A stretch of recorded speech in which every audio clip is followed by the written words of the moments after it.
भेड़ाघाट टॉक में सर आपका बहुत बहुत स्वागत है।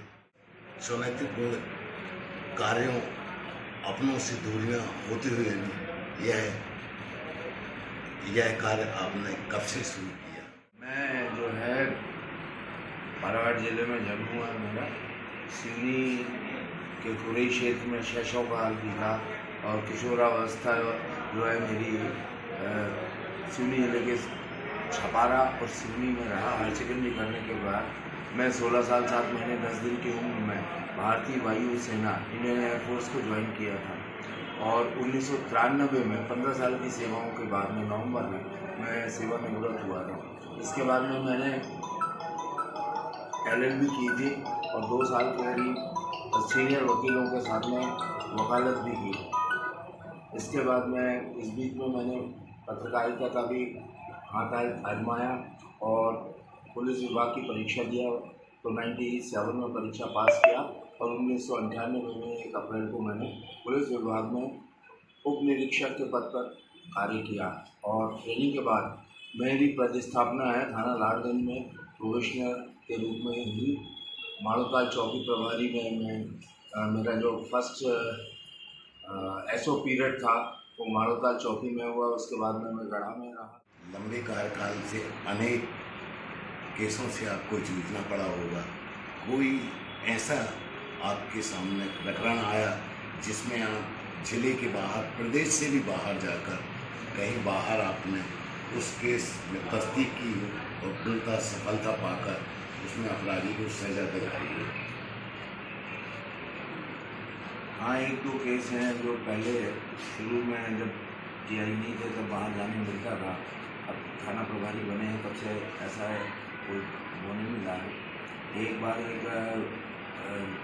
एक महिला, एक रिक्शे वाले की पत्नी कहीं चली गई थी तो उसका गुम इंसान 99 में दर्ज हुआ था लाड़गंज थाने में। लाड़गंज थाने में दर्ज होने के बाद में वो पता करते कराते गए तो पता चला कि उसकी पत्नी को किसी उसकी सहेली ने शकरपुर, नौगांव और हमीरपुर ज़िले के बीच में वहाँ शादी करा दी है और वो वहाँ रहने लगी थी तो उसको रिकवर करके उत्तर प्रदेश के पास से लेके आए। धन दौलत और कार्य की चाह में लोग अपने माँ बाप जो बुजुर्ग होते हैं उनसे किनारा कर लेते हैं, वृद्धाश्रम वगैरह वहाँ छोड़ देते हैं। इसके लिए आप क्या कहना चाहेंगे?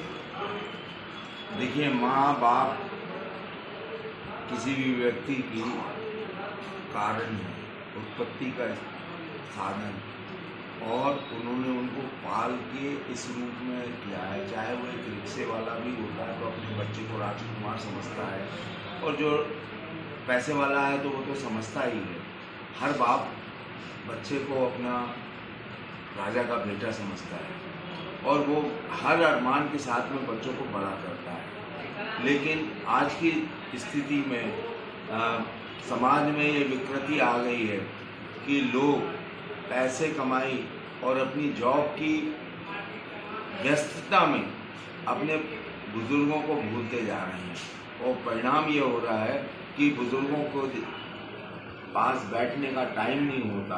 वो अपना एकाकीपन में वो जो उनको मन में है, उनके अंदर कोई चीज़ आ रही है वो प्रकट नहीं कर पाते हैं। स्कूल में छोटे बच्चे हैं अगर साथ में भी रह रहे हैं तो नातियों को स्कूल और इधर उधर से इतनी वो हो जाती है कि उनको अपने ग्रैंडफादर और जो दादा दादी नाना नानी के पास में बैठने का टाइम नहीं मिलता है, जिसके कारण वो कुंठित होते हैं और उनके मन में अनेक ऋणात्मक विचार आने लगते हैं। इसी तरीके से जो घर के सदस्य होते हैं वो उनको एक बोझ के रूप में लेने लगते हैं।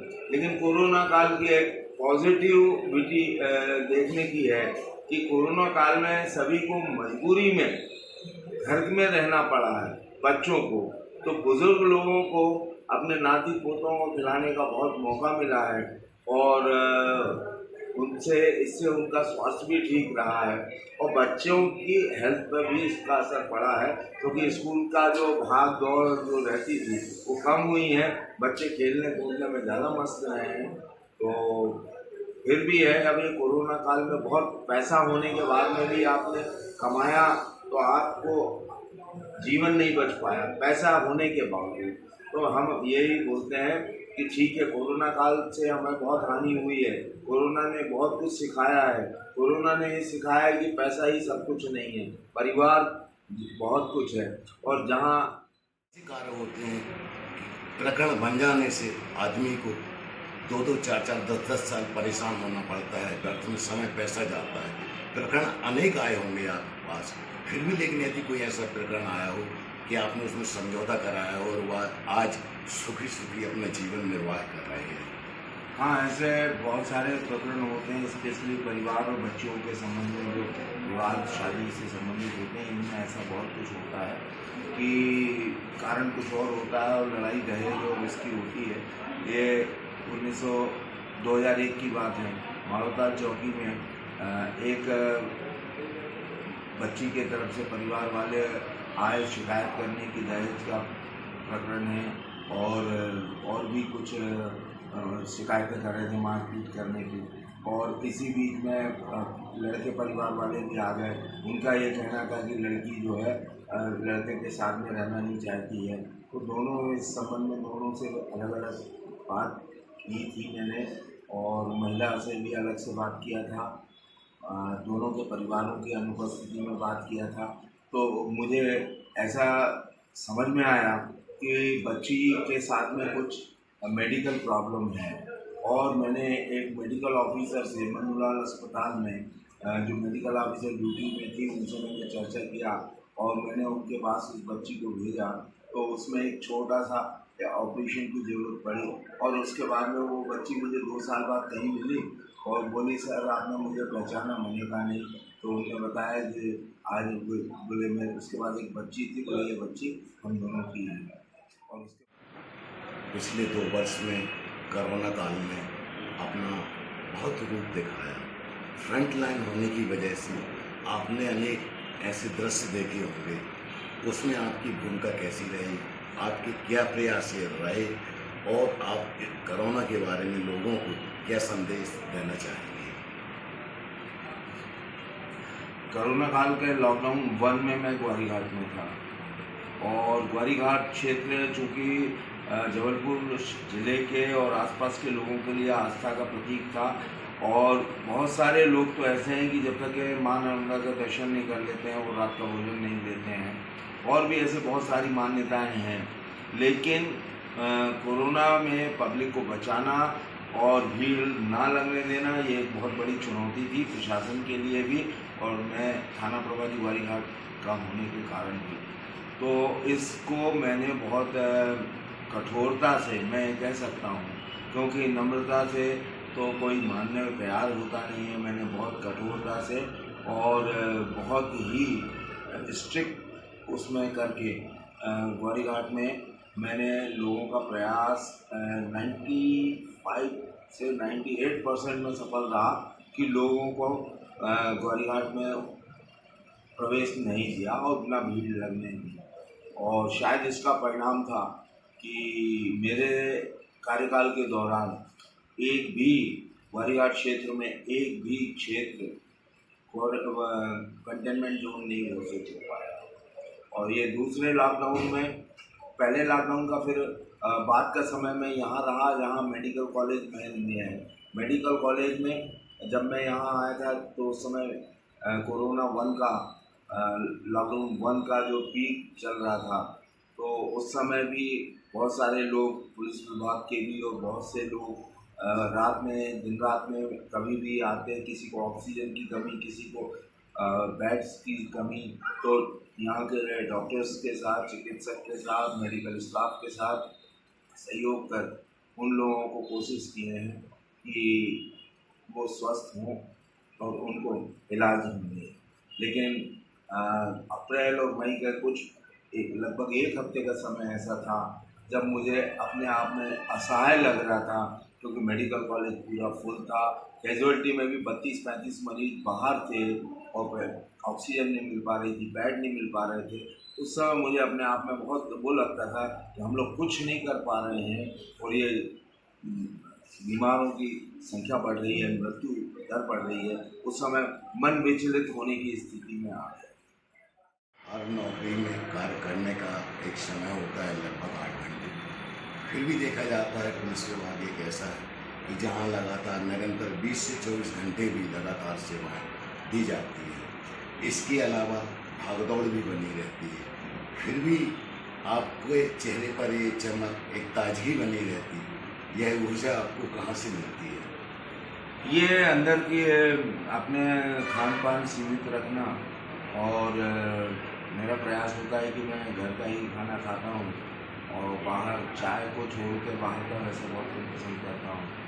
और सबसे बड़ी चीज़ है, कोई भी कार्य करने में आदमी शरीर से कम थकता है, मन से ज़्यादा थकता है।